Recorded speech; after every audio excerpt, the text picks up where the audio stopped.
Thank you for auditing Professor Skye's Record Review, the only first listen, always positive new music review show hosted by a French professor immediately after leaving the gym. So today's episode started with a crisis, a kind of anxiety attack when I received a text from my oldest brother, Ward. It was just a link to an album on title, El Dorado by Marcus King. Let me explain to you why this prompted some kind of anxious response from me. You see, like many youngest brothers, the majority of my musical influences come from my older brothers. I'm the youngest of four, and each one of them contributed something different. The brother closest to my age taught me all about hip-hop and new wave music, but it was really my oldest brother, Ward, who gave me the most explicit music instruction and taught me about the glory of rock and roll, in particular, classic rock and roll. We would spend hours upon hours. He's 12 years older than me, so I'd be like, a little kid there, like 12 years old, just sitting there, and we'd be listening to music, and I don't know, the Kinks would come on. I'd ask him a question, he'd tell me, and I'd ask more questions, he'd tell me, and then the next song would come on, and it'd be Heart, and I'd ask him questions, and he'd tell me, and I developed this whole musical world around classic rock and music that all came from my oldest brother, who was also my hero and my primary musical influence in life. Now the problem is, when you're a child, you grow up to be a man, and when you grow up to be a man, you begin to see people who you idolized as people with flaws. And at a certain point, I started to think, and I still think, that my music taste and my brother's music taste are not entirely aligned. He has sort of a penchant for questionable, I won't say questionable, quality jam rock that I find unlistenable. And he lives in West Virginia, and so he also has a lot of sort of blues and country kind of mixed into his musical taste, which I don't tend to like that much. So when he sent me this text with this album, I have to review it. I mean, this is, I don't do this channel for money, right? I do this channel for me, and very few people watch it consistently, and my brother's one of those people. So I knew I had to review it. But I was like, what am I going to say? Am I going to like it? Am I going to hate it? Now, this is a positive music review show. I don't review things I don't like. It's a waste of time listening to bad music, so just don't do it. So I started listening to it. The first track, I was like, okay, good, phew. And then the second track came on, I was like, oh no. I was like Danny Torrance in The Shining. I was like, oh, this is terrible. This is the worst. I hate this. But this is what I did. I stuck with it. I trusted my brother's taste. I went back to the mode of pretending I was in the front seat of his Volkswagen Vanagon and driving, and he told me to listen to this. And much like he played me J.J. Cale for the first time, and I never would have liked J.J. Cale if my brother weren't telling me that it was good. So I gave this an extra shot. I listened to it 2 times as opposed to just once. And I came to a lot of interesting realizations about it. It was actually fun because one of the ways that I listened to it the second time was I drove my father to the gym with me, which is kind of a fun family thing. So let me get into what is it about Marcus King that I like, just inherently? What is it that I don't like? And more importantly, a big idea that I have that I'm super excited about. And I wish, this is where I wish I had a bigger audience, because I'm going to say something in this video that I think is really important and really sophisticated, but 30 people, if I'm lucky, are going to see it. But that's okay, no biggie. You're of the 30 if you're watching this. So, all right, this album starts off, right? And I love it. This first song is just beautiful. This guy has a very high, soft, gentle voice. It's kind of like this nice mixture of kind of rock and kind of blues, very much in the sort of Neil Young Harvest Moon phase. Actually, the chorus is just Harvest Moon, the song, it's okay. And I like this mixture. I like Neil Young. This blending of genres is something I find quite agreeable. The lyrics are honest. It's called Young Man Dreams. A lot of, it's very aching and longing and talking about wanting things that maybe aren't good for you. I'm going to play you a little bit of it so you can hear the strength and the quality of this first track. What I want you to pay attention to are things that you're going to hear in the rest of the album, which I won't be playing for you. His very nice, high, ethereal voice, excellent instrumentation, Very well layered song as well. Like, I'm going to be playing you the end of one of the parts that then leads into another part, and it's, it's going to start, and there's going to be like background vocals and drums, and then it'll drop off to just the voice and guitar. A lot of that throughout the entire album. Very well produced, very listenable, except at certain points, which I'll get into in a second. So here's a little bit of Young Man's Dream by Marcus King.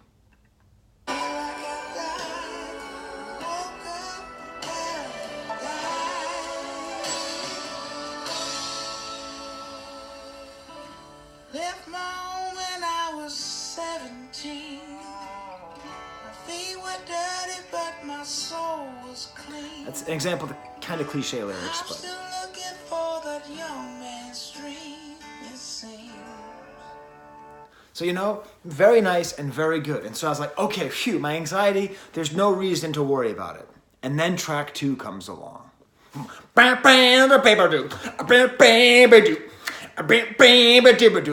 wanted to kill myself. And let me tell you why.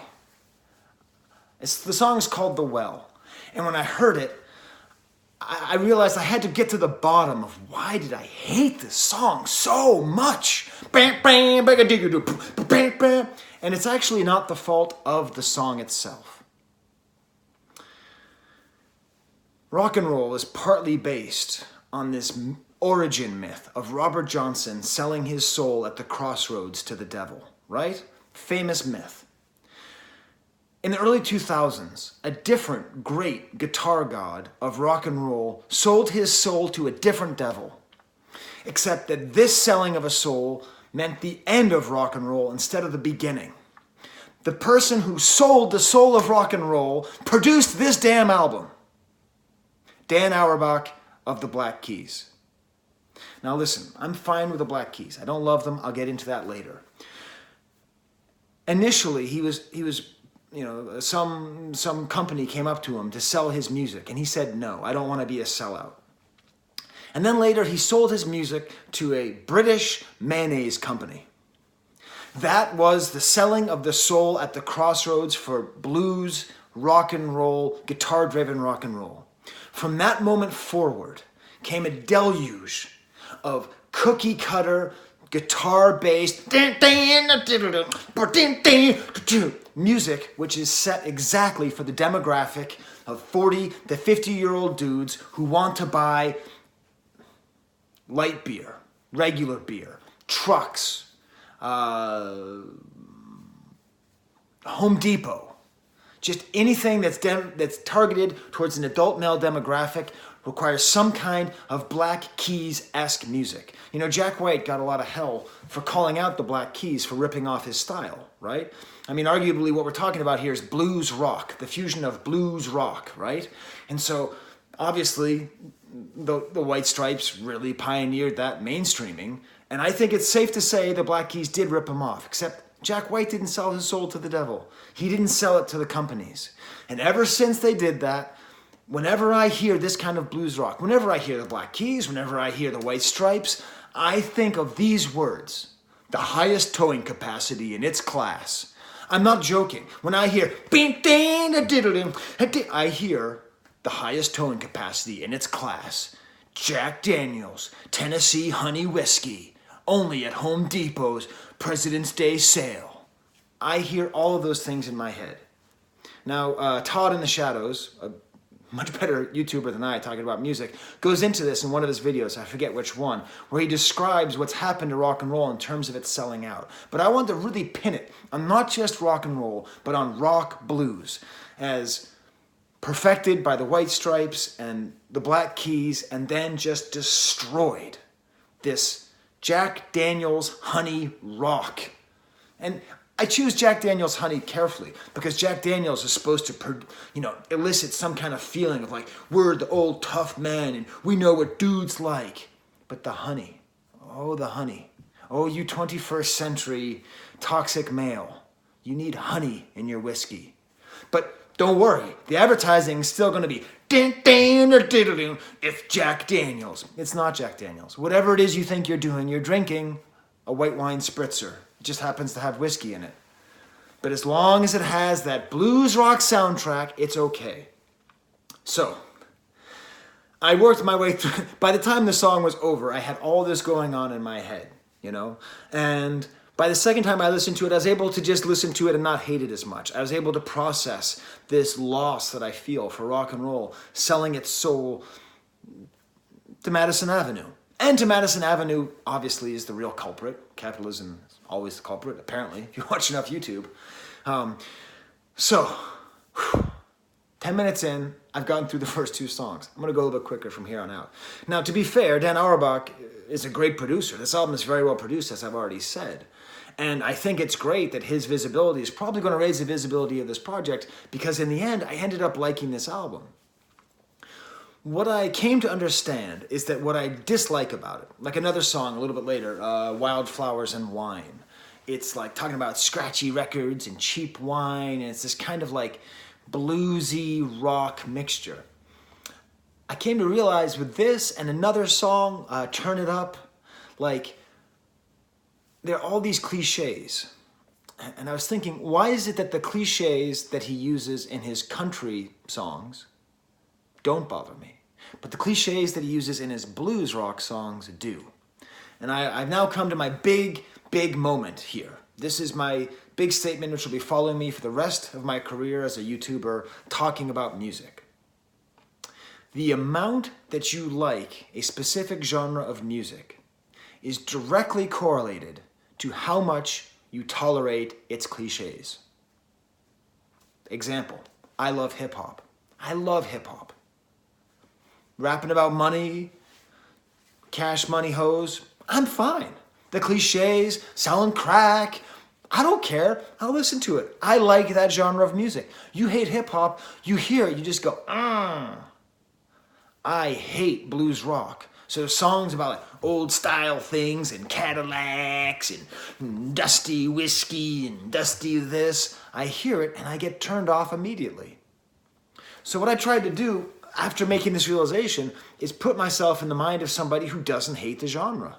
Like, just analyze it, and when I hear him sing about Tennessee whiskey being so sweet, I think of it as like, I've been selling crack since I was 10 years old.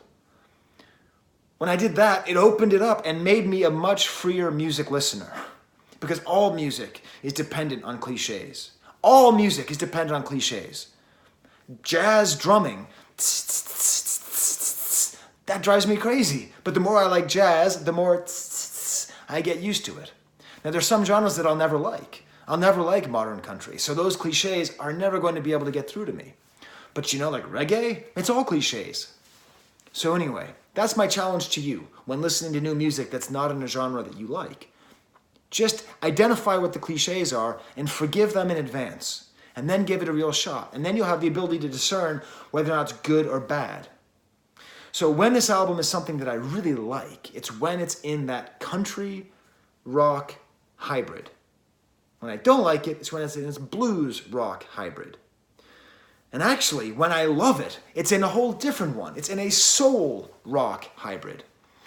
And this importance of understanding the genres and their different kinds of cliches lies in the fact that, as many people have commented, and I am just going to hammer home as long as I'm doing this video, music genres don't exist anymore. They just don't. They just don't. If I ever hear an album that is one genre, it's probably a boring album. Like, at this point, everything is all mixed together. It just doesn't exist anymore. So we're just dealing with different amounts of blends, like whiskey, a blended whiskey, to stay with a whiskey theme. So of course you can't have, okay. I mean, you can't really have Tennessee whiskey, right? Can you? Does that have to be bourbon? I don't care. Actually, wait, don't comment. I'm so sick of bourbon and whiskey, people talking about it. So it's blending together all of these genres, okay? And that's its strength, and it was also its weakness at times. Like, when I really love it is a song called One Day She's Here. So it's got these great lyrics, you know, she disappears like the dawn, one day she's here, the next she's gone. Nice, simple, well-written lyrics. But this song has a whole, like, kind of soul feel to it. Like, it's almost like an Isaac Hayes covering of a Burt Bacharach song, you know, like from the 70s. It's also very well produced. So it's interesting because this album is kind of a journey, you know? Like, it goes through all these different genres, you can have these different sounds. I would say it is at its worst in a song like The Well, where it reminds me of ZZ Top. I'm going to go on another rant here. This is going to be a good episode, I think. No, it is going to be a good episode because I'm enjoying myself. ZZ Top might have done... Rock and roll in the 80s was in a tough spot. And everybody blames like disco and new wave for killing rock and roll. I think ZZ Top actually is what killed rock and roll. ZZ Top and acts like ZZ Top are what killed it.